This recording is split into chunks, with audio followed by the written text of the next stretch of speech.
Okay, who am I talking about?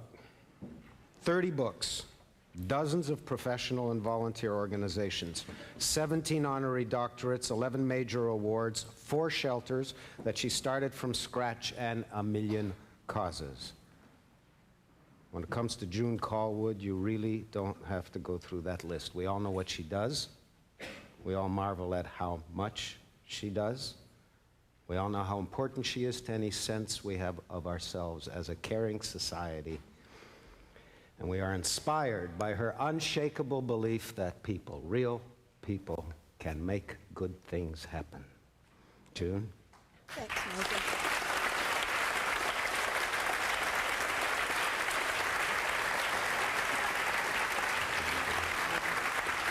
Sit, if you like. Probably will.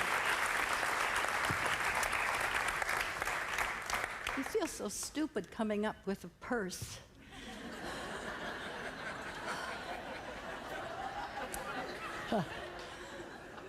When my mother was buried, my sister and I are sitting back in the limousine of the undertaker, and we get out to go to the graveside, each of us with our purse. I represent the ovarian half of the world. Okay. I might sit down. I'll try it sitting down for a little bit.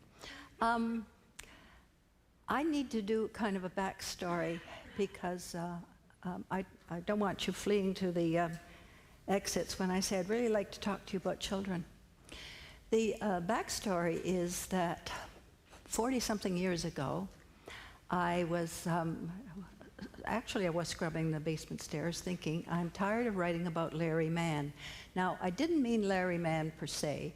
I meant it as a kind of a systemic problem, that I was interviewing people of mild celebrity in Canada for Maclean's magazine articles, and I was puzzled at how much they were all chameleons in a sense. If they had a servant, the servant would see a different person than the person's mother would see, and thought, where is the core? Where are people's core? And how do we all develop a core? So I happened to be pregnant at the time, and and it was a problematic pregnancy because I was getting awfully old, not as old as I am now, but awfully old. And so I took almost a year off, and I spent it, the year of the pregnancy, I spent it in the stacks at the University of Toronto, Sig Sam Library, reading psychology and philosophy and trying to understand how people form their core. And because I didn't finish high school, I'm awfully happy about those university degrees that I got on an honorary basis. I wouldn't. And in that long and delicious research, I learned what now is a common knowledge, but was not as well known then to lay people, how formative the first couple of years of life are, when you just think this wonderful little person is just the best toy you ever had in your life. What is really going on? And I embarked upon this plan. The plan is that every baby born on the planet has a good start. And so I become vice president of the Canadian Civil Liberties Association. It's all lawyers and law professors. And I'm the only ovarian vice president. And I was vice president for 24 years and never became president. I just leave it there. Doesn't. And so I said to the founding group, you know, it's all very well to talk about people's rights, their human rights. We're talking mostly, though, about their rights as an adult, the right to property rights. It turns out to be a lot of it. But what about their right to get a start that gives them a chance, that helps develop them intelligently and stabilizes them emotionally? So I said, what about we look at early environment and its consequences on mental stability? And they said, I don't think that's a civil liberties issue, June. Oh, I said, I didn't really mean it. I was just, I was also because I was the only person who wasn't a lawyer. I was trying very hard to be as smart as a lawyer. and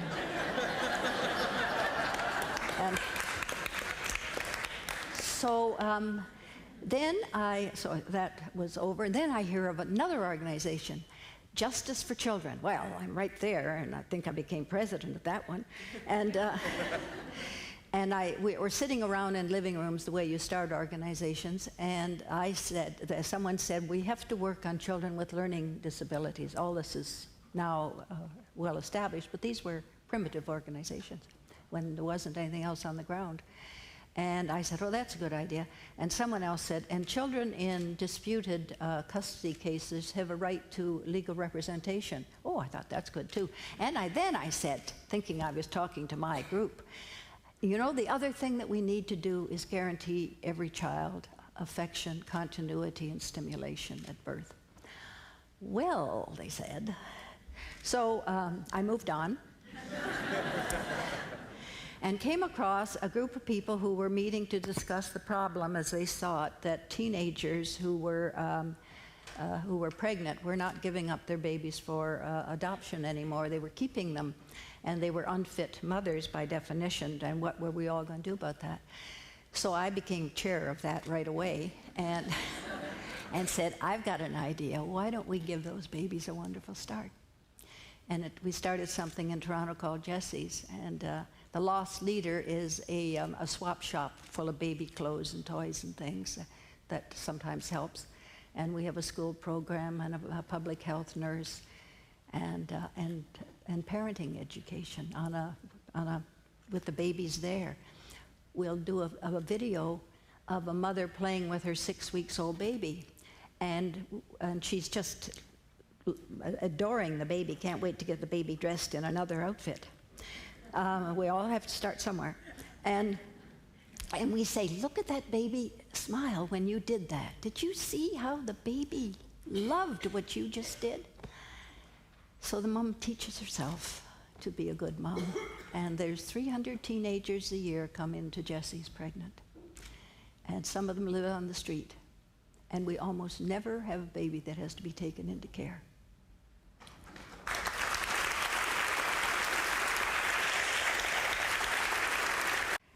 Now, this is my proposal. This is my idea. First of all, why don't we make it obvious that we have children in a city? Well, the children are the invisible citizens. There's nothing further at their scale.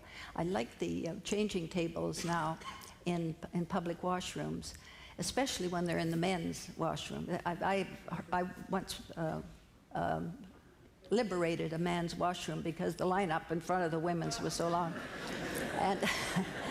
And there was a baby changing table for the men. Now that's progress. But except for a few things which have just started to emerge, there's no evidence that a city is full of very tiny, tiny people. There are regulations about building an apartment house which pertain to car parking spaces, but no regulations pertaining to where are your children going to play and what are your teenagers going to be able to do living in what is often a congested apartment. What life can they have? What kind of street life can they have that is a healthy street life if there's no planned recreation, no community center, no place to do their homework where they can concentrate? So don't you have to have building regulations? Shouldn't you be obliged to think about all these small people, and especially the teenagers? The frustration of teenagers, especially when they're poor, is overwhelming. The only thing that they're going to make any money at is the women as prostitutes and the men as drug dealers. And that's a kind of economic arrangement which isn't to their advantage. I'm co-chair of something. I'm the oldest person in the room usually, so I get to run everything. And I'm co-chair of the Canadian Campaign Against Child Poverty. Rabbi Arthur Bielefeld and I are co-chair. He never lets me chair.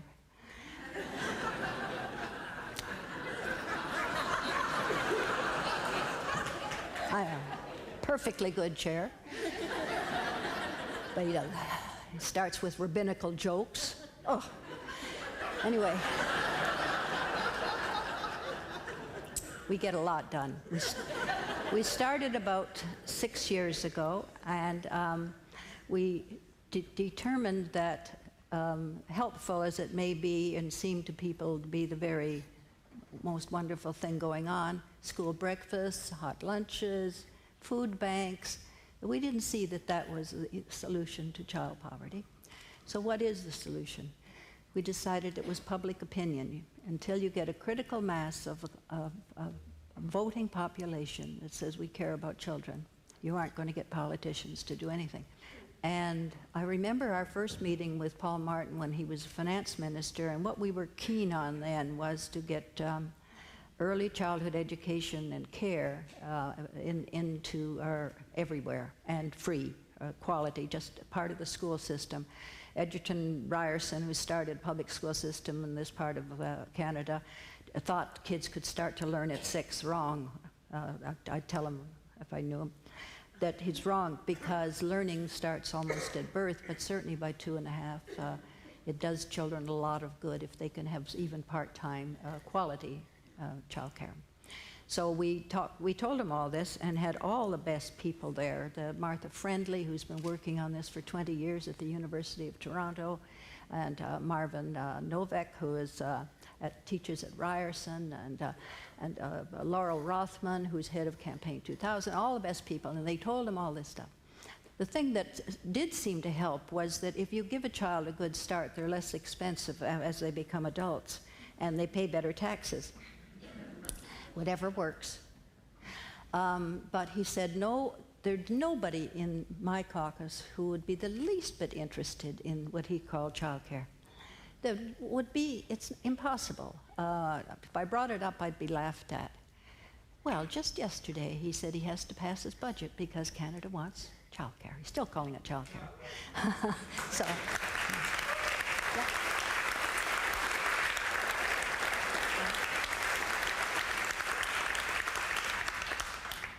Now, this is pretty hard to understand for all of us, but maybe you don't know what's called the clawback. Paul Martin did get the point, and John Manley too, something called the childhood tax benefit. And it was to go to low-income families in all the provinces. And in all the provinces except 2, they felt that if they gave it to welfare mothers, they would not get off welfare. So they took the money that was to go to them for their children and put it in other things. And the only people who didn't get the income supplement in Canada were the lowest income mothers. This is what is called as, I won't call it masculine logic, because I know a lot of dumb women too, but, but it's a way of thinking that it is, it's very hard. Like the speaker who talked about people's beliefs that if you believe you've got a diamond as big as a refrigerator in your backyard and that sustains you, okay. So we have a belief that all mothers are superb at raising kids, and they have adequate job skills. And if you give them too much money to raise their kids, then they won't ever work, and they will be a burden on society. That's the diamond as big as a refrigerator.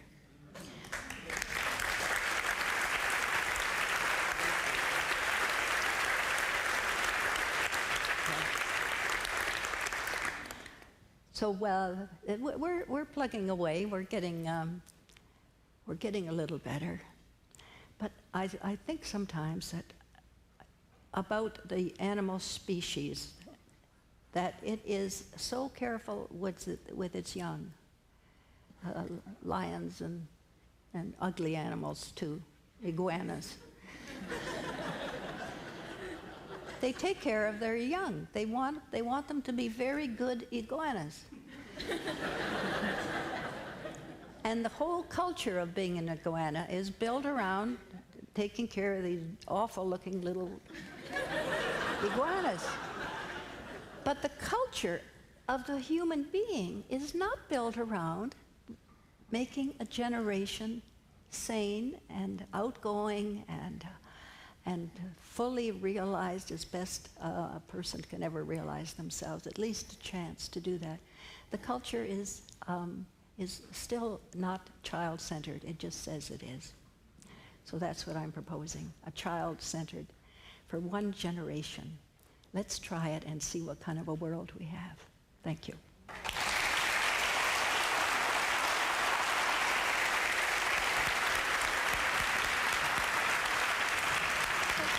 my goodness. Isn't that nice of you? Oh, my goodness. Thank you, Mother. Thank you.